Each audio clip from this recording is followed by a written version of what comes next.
안녕하십니까. 이번 이야기는 시댁을 갑부로 만든 거지 처녀에 대한 이야기입니다. 거지 처녀가 갑부로 만들었다니 도대체 무슨 조화를 부려서 그렇게 했을까요? 그 이야기 시작하겠습니다. 옛날 조선시대 후기였습니다. 충청도의 어떤 고을에 박평삼이라는 이름을 가진 노총각이 노부모를 모시고 가난하게 살았습니다. 원래 평삼이의 조부는 경기도 가명의 하급 관리를 하던 사람으로 평삼이네는 양반 신분으로 잘 살았었지요. 그래서 평삼이도 관리가 되기 위해서 과거 시험을 봤지만 웬일인지 낙방을 하곤 했습니다. 그런데 어느 날 조정의 최대감이 음모를 꾸며서 반대파가 몰락했는데 평삼이의 조부도 그것에 휘말려 관직을 삭탈당하고 그만 집안이 망해버리고 말았습니다. 그 충격으로 조부는 돌아가시고 평삼이는 부모와 함께 충청도로 흘러들어와 살게 되었죠. 그런데 평삼이의 나이가 차서 혼례를 하려고 혼담을 넣으면 처녀들이 가난한 집이라고 모두 거절을 하는 것이었습니다. 어쨌든 그렇게 노총각이 되어가는데 가난한 살림에다가 부모를 모셔야 했기 때문에 평삼이는 남의 집 허드렛 일을 하며 살았지요. 아무리 양반이라고 하지만은 가진 것이 없으면 어쩔 수가 없는가 봅니다. 평삼이는 1년 전부터 산 너머 고을의 박찬봉 댁에서 머슴처럼 일을 했습니다. 그런데 박찬봉이 1년 동안 일한 품삯 50냥을 이런저런 이유를 대며 주지 않는 것이었습니다. 그래서 오늘은 평삼이가 참지 못하고 박찬봉에게 품삯을 달라고 하자 박찬봉은 마지못해서 10냥만 주는 것이었습니다. 얘따, 10냥이다. 먼저 이걸 바꿔라. 그리고 나머지 40냥은 내년 가을에 추수가 끝나면 줄 테니 그리 알거라. 박찬봉이 10냥밖에 주지 않자 평삼이는 참지 못했습니다. 집에 보리쌀이 떨어진 지 오래돼서 부모님이 굶듯이 했기 때문이었지요. 아니, 나리, 50냥 중에서 10냥이라뇨. 이제 겨울이 가면 보릿고기가 오는데 10냥으로는 저희 식구들 모두 굶어 죽습니다요. 에이 뭐야?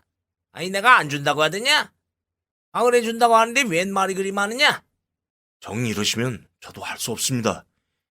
참봉 어른이 하나 창고에서 곡식을 빼돌린 증거를 제가 잘 알고 있습니다. 내일까지 나머지 40냥을 주지 않으면 관아에 고발을 할 테니 그리 하십시오. 뭐야? 평삼이는 그렇게 말하고 집을 나왔고 박찬봉의 얼굴은 흑빛으로 튀는 것이었습니다. 저놈이. 집을 나온 평삼이가 산 너머 집으로 가는데 때 아닌 폭설이 쏟아지는 것이었습니다.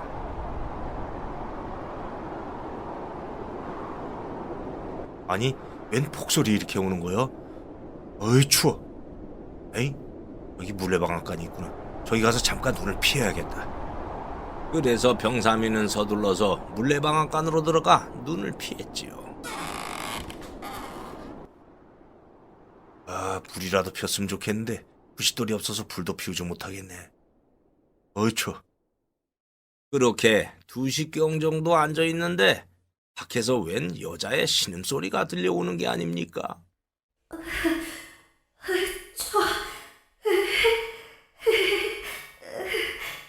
응? 이건 사람의 신음소리잖아. 그래서 평삼이가 밖으로 나가봤는데 어떤 거지 처녀가 쓰러져서 웅크리고 덜덜 떨며 눈을 막고 있는 게 아닙니까? 아니, 낭자, 정신 차려요, 낭자. 평삼이는 처녀가 의식이 없자 업어서 물레방앗간으로 들어왔습니다. 그리고 처녀를 뛴 다음 적삼을 벗어서 덮어주고 온몸을 주물러 주었습니다. 그렇게 열심히 주물러 주는데 한쪽 구석에 부싯돌이 있는 것이 보이는 게 아닙니까? 응? 저기 부싯돌이 있었네. 일손들이 불을 피우고 부싯돌을 놓고 간 모양이구만. 그래서 건불들을 모아서 모닥불을 피웠습니다.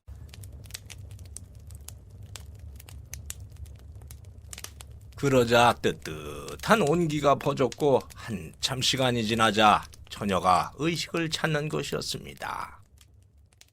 어, 댕내는 누구세요? 걱정 마시오. 그쪽이 밖에서 눈을 맞고 떨고 있어서 내가 업고 들어와서 몸을 녹였어. 처녀는 자기의 몸을 감싼 평삼의 적삼을 보고 고마움에 놀라는 것이었습니다. 고맙습니다. 많이 굶은 것 같으니 떡을 좀 먹어보시오. 비상용으로 품고 다니던 건데 이렇게 요긴하게 쓸 줄은 몰랐어. 어서 먹어봐요.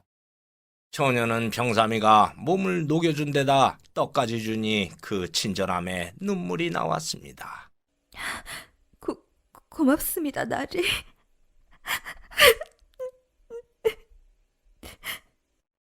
그렇게 떡을 먹고 기운을 차린 처녀는 자기가 왜 거지가 되어 떠돌게 되었는지 평삼이에게 말했습니다.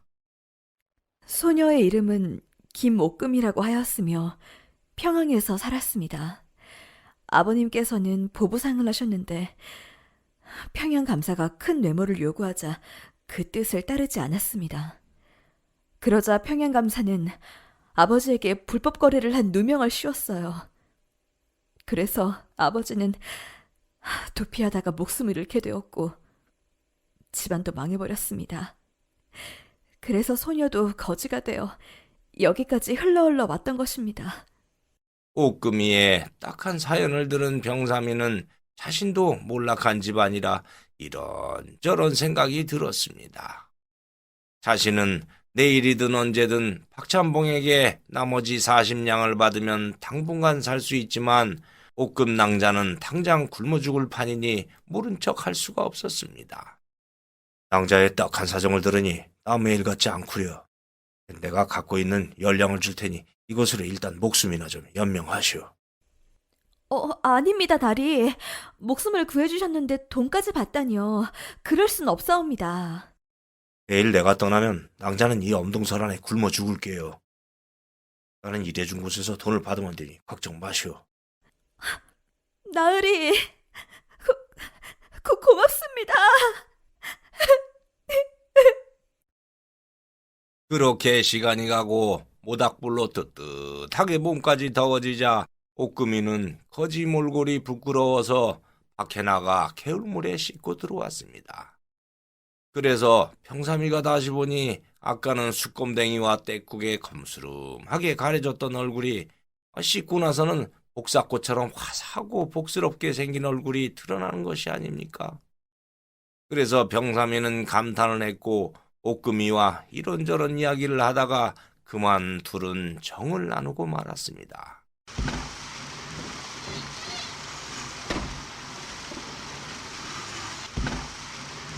물레방 안은 하염없이 텅텅 돌아가고 두 젊은이는 밤이 늦도록 깊은 정을 나누었습니다.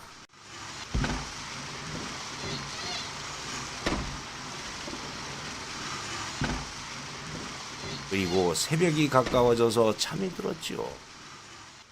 그런데 갑자기 포졸들이 들이닥치더니 평삼이에게 창을 겨누는 것이 아닙니까? 너는 네가 평삼이지? 어서 오랏줄 바꿔라. 아니 나리, 소인이 뭘 잘못했다고 그러십니까? 네가 박찬봉 나리의 갑오를 훔친 것을 다 알고 왔다. 예? 소인은 그런 적이 없사옵니다. 나리 억울하옵니다. 닥쳐라. 할 말이 있거든 관하러 가서 말해라. 어서 가자. 아이고 나리 살려주십시오. 이런 어서 가자. 아유, 나으리!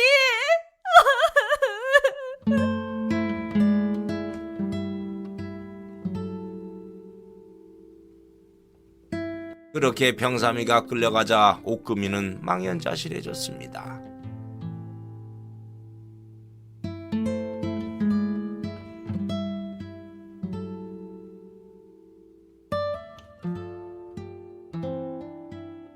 날이 밝아오고 관하로 끌려간 평삼이는 박찬봉이 나머지 품삯 40냥을 주지 않으려고 누명을 씌웠다는 것을 알았습니다. 그러나 이미 사또와 짜고 치는 판결에 의해서 감옥에 갇혔고 다음 날 충청 감형으로 끌려갔습니다. 한편 옥금이는 평삼이가 끌려간 후 평삼이를 구하기 위해서는 어떻게든 일어서야 한다고 생각했지요. 그래서 아침이 되자 장터로 가서 한양으로 배를 채운 다음 옷가게에서 쓸만한 중고 저고리와 치마를 사서 갈아입었습니다. 그리고 길을 나서는데 저쪽에서 어떤 안악이 팥을 사려고 하면서 주인에게 꿈 이야기를 하는 것이었습니다. 아이, 글쎄, 어젯밤에 재수없는 꿈을 꾸었지 뭐예요. 아이, 그래서 액땜하려고 팥을 사서 대문 앞에 뿌리려고 하는 거요. 옛날부터 액땜을 하려면 소금이나 팥을 뿌리는 풍습이 있었지요. 그런데 옥금이가 그 꿈꾼 내용을 들어보니 재수가 없는 게 아니라 큰 돈을 갖게 해주는 꿈이었습니다. 원래 꿈이라는 것은 거꾸로 해석하라는 말이 있지 않습니까? 그래서 안악에게 가서 이렇게 말했지요. 저기, 아주머니, 제가 그 꿈을 9냥에 살 테니 저에게 파시겠어요? 그 꿈을 팔라고? 아유, 나야, 꿈을 팔면 애걸 떼는 거니까 좋지. 그래서 옥금이는 안악에게 9냥을 주고 꿈을 샀습니다. 그리고 길을 가는데 어떤 남정네가 말을 걸어오는 게 아닙니까? 실례합니다만 아씨는 혹시 김대인의 외동딸 아니십니까? 예, 맞습니다. 헌데 무슨 일이신지요? 아이고 찾았구만. 아씨, 소희는 과거에 행상을 하면서 아버님에게 백냥을 빌렸었습니다. 김대인께서 돌아가셨다는 말을 듣고 그 돈을 갚으려고 아씨를 찾아서 조선 팔도를 뒤졌죠. 그래요? 그렇게 해서 옥금이는 그 사람에게 뜻하지 않게 100냥을 받았고 9냥을 주고 꿈을 샀던 것이 맞아버린 것이 되었습니다. 어쨌든 옥금이는 그 돈으로 뭘 할까 생각하며 장터를 돌아다니는데 상인들끼리 주고받는 이야기를 들어보니 명나라와의 무역관계가 나빠지고 있다는 이야기를 하는 것이었습니다. 그래서 생각해보니 명나라에서 수입을 하는 바늘이 앞으로 귀한 물품이 될 것이라고 판단이 되었죠. 그래서 주막에 머물며 남정네에게 받은 100냥으로 충청도 인근의 바늘이란 바늘은 모두 사두었습니다. 그 후 바늘 수입이 끊겨버리자 바늘값이 천정부지로 치솟았고 옥금이는 사둔 바늘을 팔아서 큰 돈을 벌게 되었지요. 그래서 큰 기와집을 샀고 어느 정도 안정이 되자 따뜻한 옷과 먹을 것들을 준비해서 평삼이를 면회하려고 충청 가명으로 갔습니다. 그런데 간수가 뜻하지 않은 말을 하는 것이었습니다. 평삼이가 그때 충청 가명으로 끌려가다가 포졸들이 잠깐 졸고 있는 틈을 타서 오랏줄을 풀고 도망쳐버렸다는 것이 아닙니까? 그 소식을 들은 옥금이는 차라리 잘 되었다고 생각했습니다. 세월이 가면 언젠가는 누명이 밝혀질 수도 있으니까요. 그 후 옥금이에게 태기가 생기더니 아들이 태어났습니다.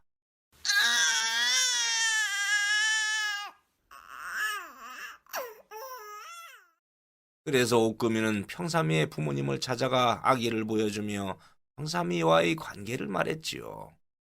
아니, 그럼 이야기가 내 손주란 말이오? 예. 아이고, 이런 일이 있을 수가. 손주가 장군감으로 생겼네.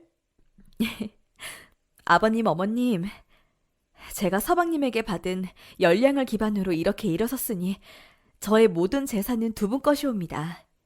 이제부터 제가 편하게 모시겠습니다. 그렇게 해서 평삼이의 부모는 어엿한 손주와 으리으리한 기와집에서 옥금이와 함께 살았습니다. 그 후 옥금이는 전국에 있는 보부상들을 모아 장사를 시작했습니다. 그 이유는 어디엔가 있을 평삼이를 찾기 위해서였지요.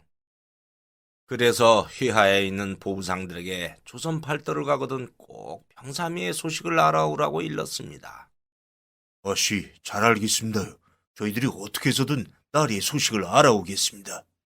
그런 정성이 하늘에 닿았을까요? 드디어 소식이 왔는데 평삼이는 도망치다가 추풍령의 어느 산 골짜기에서 움막을 치고 숨어서 살고 있다는 것이었습니다. 그래서 너무 반가워 당장 가서 평삼이를 만나고 싶었지만은 함부로 만났다가는 관군에게 발각이 날 수도 있어서 고민에 빠졌습니다. 그러던 중 어느 날 옥금이가 길을 가다가 이진사 땡문 앞에서 어떤 노선비가 초라한 도포를 입고 하룻밤 신세를 지려고 하는 것을 봤습니다. 진사나리께서 묵을 곳이 없다니 그만 가주시오. 노선비는 하인에게 퇴짜를 맞자 한탄하듯이 말했습니다. 어제는 봉황이었지만 오늘은 길 잃은 소쩍새가 되었구나. 꺾인 봉황의 날개는 어디로 갔단 말인가. 옥금이는 노선비의 한탄하는 말을 듣고 범상치 않은 사람이라고 판단해서 집으로 모시겠다고 했습니다. 저 실례합니다만 날이 저의 집에 모시고 싶은데 괜찮으신지요? 부인, 그래도 되겠소. 정말 고맙소.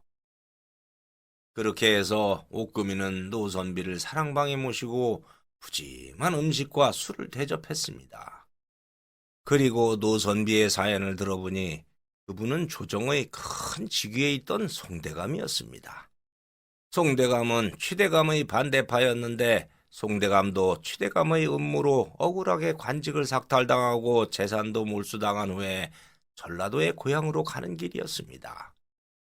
고향으로 가도 모든 것을 잃어서 텅 빈 집밖에 없지만 그래도 몸을 뉘일 곳은 거기밖에 없어서 낙향하는 중이었소.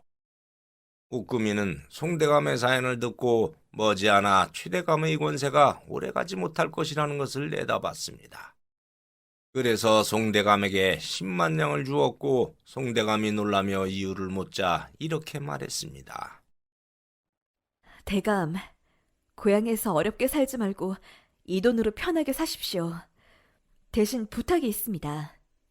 쫓기는 저의 남편이 억울한 누명을 쓰고 추풍령의 산속에서 도피 생활을 하고 있는데 남편을 머슴으로 위장시켜 데리고 있어 주십시오. 그 말에 송대감은 거절할 이유가 없으니 그럼하고 했고 추풍령으로 가서 평삼이를 만나 함께 고향으로 데려갔습니다. 그리고 옥금이에게 받은 돈으로 생활하며 평삼이를 머슴으로 위장시켜 데리고 살았습니다. 그렇게 해서 평삼이는 송대감과 바둑도 두고 글짓기도 하며 세월을 보내게 되었지요. 그러던 어느 날 송대감이 평삼이가 과거 시험에 낙방했다는 글을 보자고 했습니다. 대감, 소인의 글이 부족하여 보여주기 부끄럽습니다.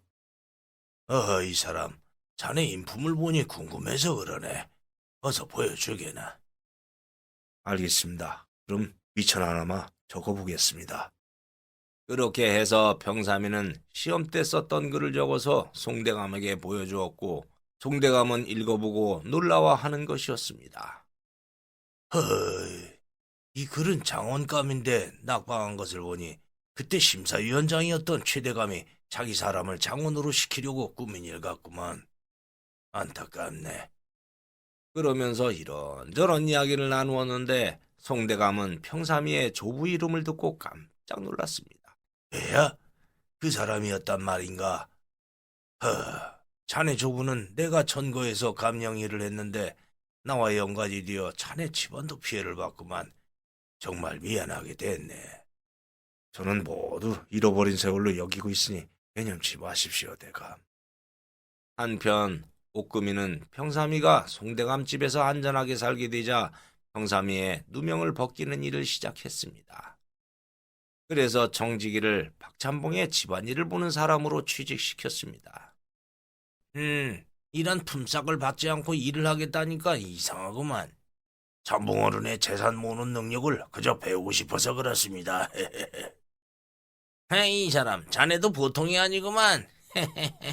알았네. 열심히 해보게. 우선 내 집안의 재산이 들어가고 나가는 걸 장부로 정리하는 일을 해보게. 예, 나리. 그렇게 해서 정직이는 박찬봉의 재산을 훤히 꿰뚫어 보게 되었죠. 그러던 어느 날 밤 정직이는 평삼이가 훔쳤다는 보물을 박찬봉이 안방 괴짝 속에 숨겨놓은 걸 확인했습니다.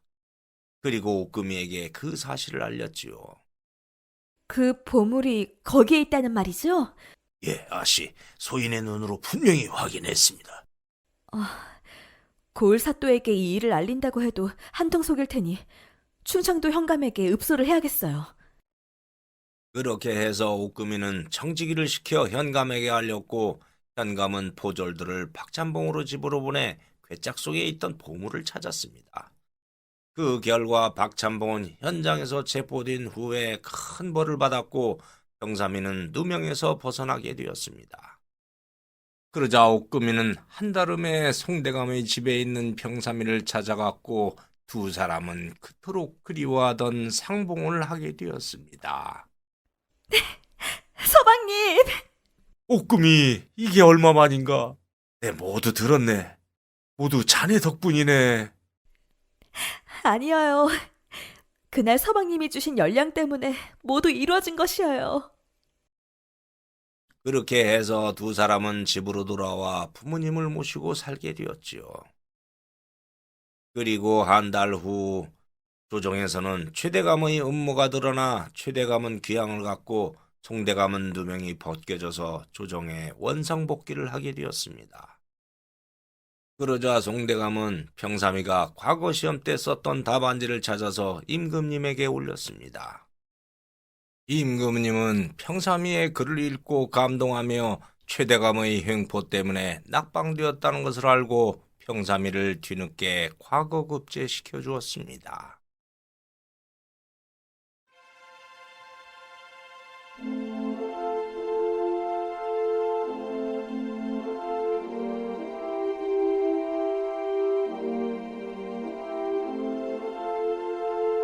그리하여 평삼이와 옥금이는 부모님을 모시고 오래오래 행복하게 살았다고 합니다. 자신도 어렵지만 처녀가 불쌍하여 열량이라는 돈을 흔쾌히 주며 도움을 준 선행이 그렇게 큰 복을 가져다 주었나 봅니다. 지금도 충청남도 청양군 마치 고개로 가면은 평삼이가 옥금이에게 열량을 주었던 물레방아 골짜기가 있는데 그 골짜기 이름을 방앗골이라고 합니다. 방앗골에는 아직도 두 사람의 아름다운 사랑 이야기가 전설처럼 전해져 내려오며 많은 사람들에게 감동을 주고 있다고 합니다.